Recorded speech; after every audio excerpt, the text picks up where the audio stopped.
আজকে বলবো শেষ মীন রাশির শুভ প্রেমিক প্রেমিকা কোন কোন রাশি হতে পারে, কাদের সাথে প্রেমটা হয় চিরস্থায়ী, হয় না ব্রেকআপ, এখান থেকে বিবাহে গেলে দাম্পত্য জীবনটা অনেকটাই সুখের, মানে দারুণ দারুণ দাম্পত্য জীবন হতে পারে।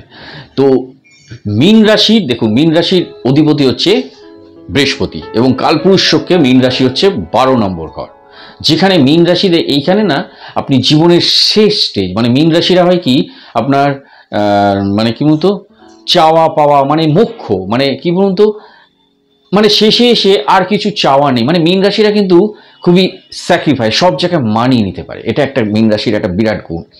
মীন রাশিরা যেখানে ফেলবেন, মানে যেখানে ফেলবে সব জায়গায়, সে আপনি মানে ওকে 5 স্টার হোটেলে নিয়ে ওখানেও দেখবেন মানে মনে হচ্ছে ও ওই জায়গায় শ্যুট, আবার কোনো টালির ঘরে আপনি মীন রাশিকে নিয়ে ফেলবে, সেখানেও যেন মীন রাশি মানিয়ে নেবে সুন্দরভাবে। এটা একটা মীন রাশি, মানে যেহেতু বৃহস্পতির কারক এবং সবচেয়ে বড় কথা 12 নম্বর ঘরে না চাওয়া পাওয়াটা এসে শেষ হয়ে যায়, মানে সব রকম চাওয়া পাওয়া, মানে আধ্যাত্মিকবাদ, ঈশ্বরবাদ, মীন রাশিরা খুব কিন্তু ঈশ্বর বিশ্বাসী। তাই আজকে বলবো মীন রাশির কোন কোন মানে শুভ প্রেমিক প্রেমিকা। দেখুন মীন রাশির সাথে যেহেতু জলরাশি, মীন রাশির সাথে বৃশ্চিক এবং কর্কটের দারুণ মনের মিল এবং বন্ধুত্ব দারুণ, এটা কিন্তু একদম সত্যি কথা। মানে কর্কট বৃশ্চিকের সাথে মীন রাশিদের খুবই বন্ধুত্ব গাঢ় হয়, কিন্তু অনেক সময় কিন্তু এখান থেকে বিবাহ হতে পারে। আমি বলছি না যে কারণ মীন রাশির 1, 5, 9 হিসেবে সেই বিবাহ সঙ্গী সেখানে হতে হয়, কিন্তু এখানে কিন্তু বিয়েটা হলেও যদি বিবাহিত মানে মাঙ্গলিক দোষ না থেকে থাকে, নবংশ চাক, সেগুলো একটু দেখে নিতে হয়। কারণ মীন রাশির সাথে বিয়ে হওয়ার পরও কোথাও যেন, যেহেতু ওরা সমগোত্রীয়, আবার বলছি জলরাশি একে প্রত্যেকেই, তাই প্রত্যেকেই ভাবে কি মানে একটা ভেতরে ভেতরে ওরা কিন্তু ফায়ার হয়ে বলে দেবে না। যেমন বৃশ্চিকের সাথে বৃশ্চিক আবার একটু আবেগ ইম্পালসিভ আছে, মানে আবেগটা বেশি বৃশ্চিকের, বৃশ্চিক অনেক সময় মঙ্গলে তো ফায়ারও হয়ে যায়। কিন্তু মীন রাশি মানে এরা কি হতো, মানে যেহেতু সমগোত্রীয় তাই এদের মধ্যে না একটা ভেতরে ভেতরে একটা দূরত্ব, মানে আপনাকে হয়তো মুখের সামনে কিছু বললো না, কিন্তু কোথাও যেন মনে হচ্ছে না এটা ঠিক বলেনি, আমি মানতে পারছি না মন থেকে, এই ব্যাপারটা এটা মীন রাশির মধ্যে দেখা যেতে পারে। তাই মীন রাশির থেকে কর্কট বৃশ্চিকে বিবাহটা না যাওয়াই ভালো। কিন্তু এইবার বলবো মীন রাশির সাথে কাদের প্রেমটা হয় চিরস্থায়ী, হয় না ব্রেকআপ।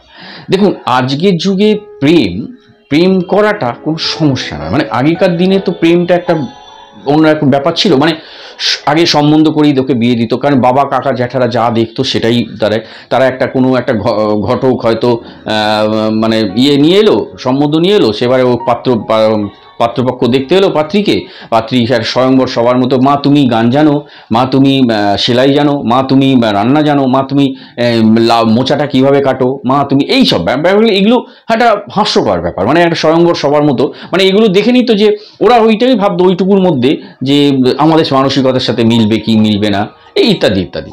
কারণ ওই সময়কার মেয়েরা বাড়ির বাইরে বেরোতো না, তারা বাড়িতেই থাকতো, তাই তাদেরকে জানার জন্য তাদের বাবা মা, ছেলের পক্ষের পাত্রপক্ষের মা বাবাই আসতে হতো।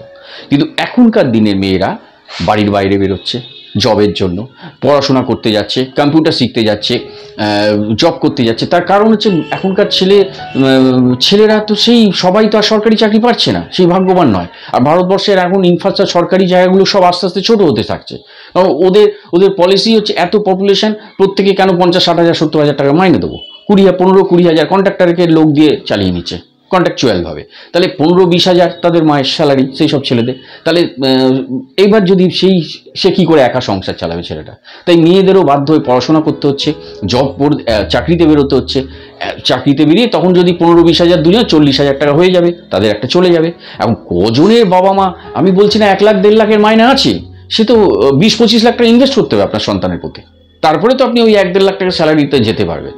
তো সুতরাং কজনের এই সৌভাগ্য আছে যে তাদের বাবা মারা তাদের সন্তানদের জন্য 20-25 লাখ টাকা ইনভেস্ট করছে এডুকেশনের জন্য, তার যদি মেধাও থেকে থাকে, মেনেই নি তর্কের খাতিরে মেধা আছে, তার ট্যালেন্ট আছে, কোয়ালিটি আছে, বাট পয়সা কোথায়?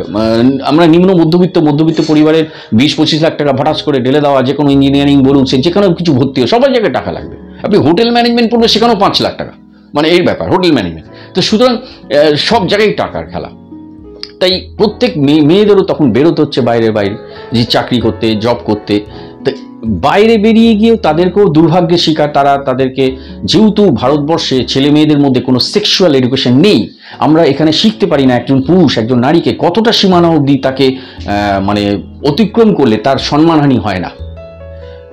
একটা আমি ফিজিক্যাল রিলেশন মানে আমি একটা প্রেম করা মানে তাকে একটা ছেলের তরফ থেকে তাকে সবসময় মেয়েটাকে আরো কাছে পেতে চায় দৈহিকভাবে, এটা তো মানে বিয়ের আগে কখনো এটা কাম্য নয়, উচিত নয়।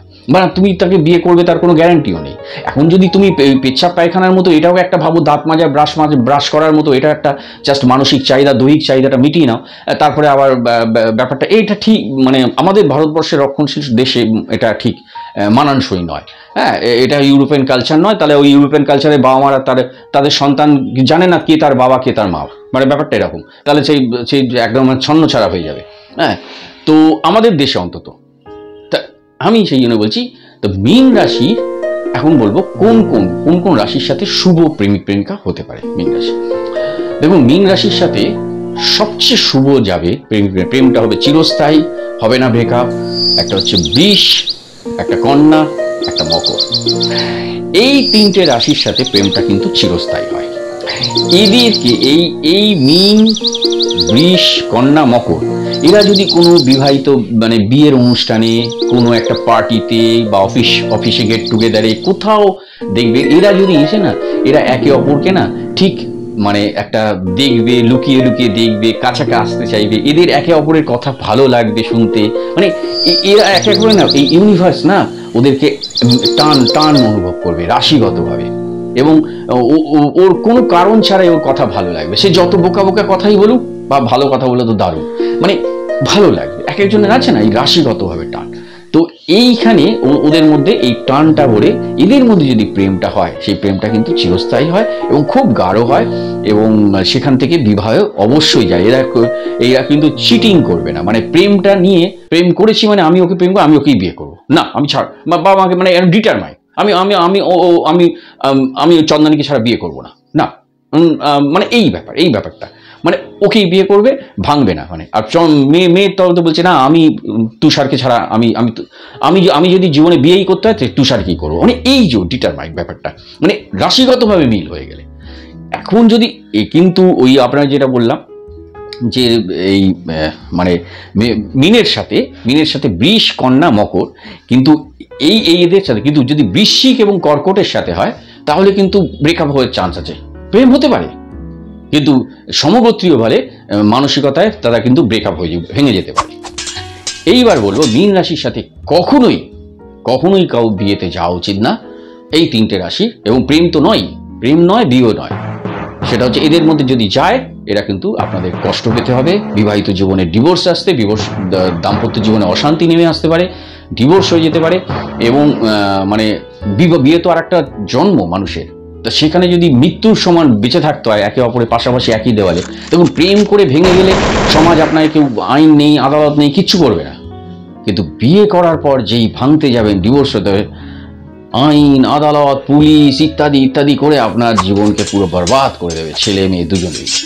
তো কি পৃথিবীর সাথে লড়াই করবেন?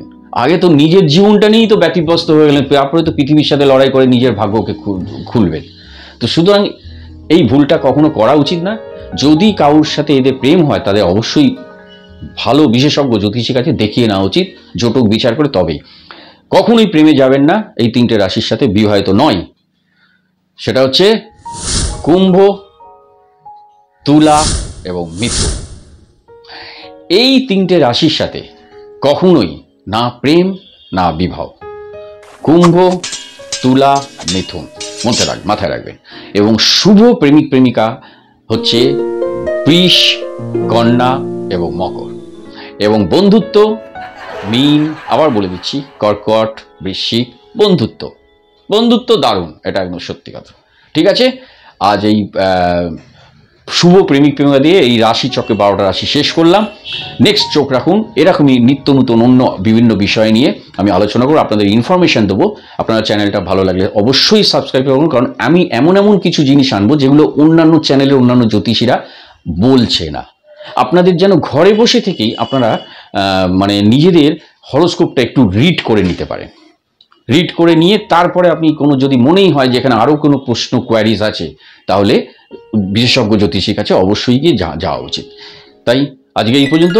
নেক্সট দেখা হচ্ছে, নেক্সট চোখ রাখুন এরকমই নিত্য নতুন কোনো বিষয়ের ওপর জ্যোতিষীয় ব্যাখ্যায়। Thank you very much. সকলে ভালো থাকবে। নমস্কার।